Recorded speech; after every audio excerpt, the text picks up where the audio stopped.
नव्या आर्थिक वर्षामध्ये आता नवे बदल होणार आहेत। टॅक्स पासून पीएफ पर्यंत अनेक गोष्टी सुद्धा बदलणार आहेत। नवी कर प्रणाली आजपासून लागू होणार आहे।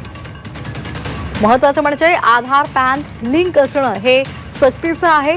नव्या बदलांचा थेट आपल्या खिशावर परिणाम होणार आहे।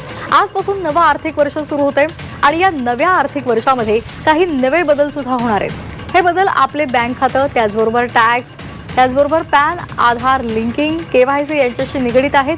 अर्थमंत्री निर्मला सीतारामन यांनी 1 फेब्रुवारीला 2025-26 या आर्थिक वर्षाचा केंद्रीय अर्थसंकल्प सादर केला। यावेळी त्यांनी मध्यमवर्गीयांसाठी प्राप्तिकरामध्ये मोठी सवलत दिलेली आहे। तसंच अनेक बदलांची सुद्धा घोषणा केली होती, ती आजपासून लागू होणार आहे। तर आर्थिक नव्या वर्षामध्ये काय महत्त्वाचे जे बदल होणार आहेत ते पाहूयात ग्राफिक्सच्या माध्यमातून। आता 12 लाखांपर्यंतचं उत्पन्न टॅक्स फ्री असेल। नव्या कर प्रणालीनुसार 12 लाखांपर्यंतचं वार्षिक उत्पन्न करमुक्त असेल। म्हणजे 12 लाखांपर्यंतच्या उत्पन्नावर 1 रुपयाही टॅक्स भरावा लागणार नाही। वापरात नसलेली यूपीआय आयडी बंद होणार आहे।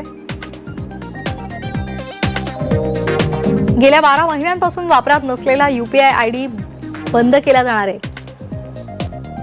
फसवणूक आणि घोटाळे रोखण्यासाठी नियमामध्ये बदल करण्यात आलेत। पॅन आणि आधार लिंक करणं आवश्यक आहे, त्याशिवाय लाभ मिळणार नाही। 1 एप्रिल पासून लाभांश पेमेंट मिळणार नाही।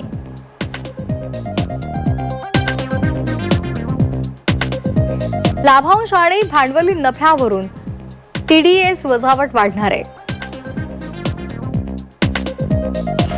म्युच्युअल फंड आणि डीमॅट खात्यांसाठी नवे नियम लागू होणार आहेत। केवायसी आणि नॉमिनीच्या माहितीची पुन्हा पडताळणी करावी लागणार आहे। हॉटेल्स, रेस्टॉरंट्स या सेवांवर 18% जीएसटी हा लागू असेल। 7,500 प्रतिदिवस दर आकारणाऱ्या हॉटेल्स आणि रेस्टॉरंट सेवांवर 18% जीएसटी लागू होणार आहे। 1 एप्रिल 2025 पासून म्हणजेच आजपासून खात्यामध्ये किमान शिल्लक राखणं आवश्यक असेल। खात्यामध्ये किमान रक्कम नसल्यास ग्राहकांना दंड भरावा लागेल। पॉझिटिव्ह पे सिस्टीम आजपासून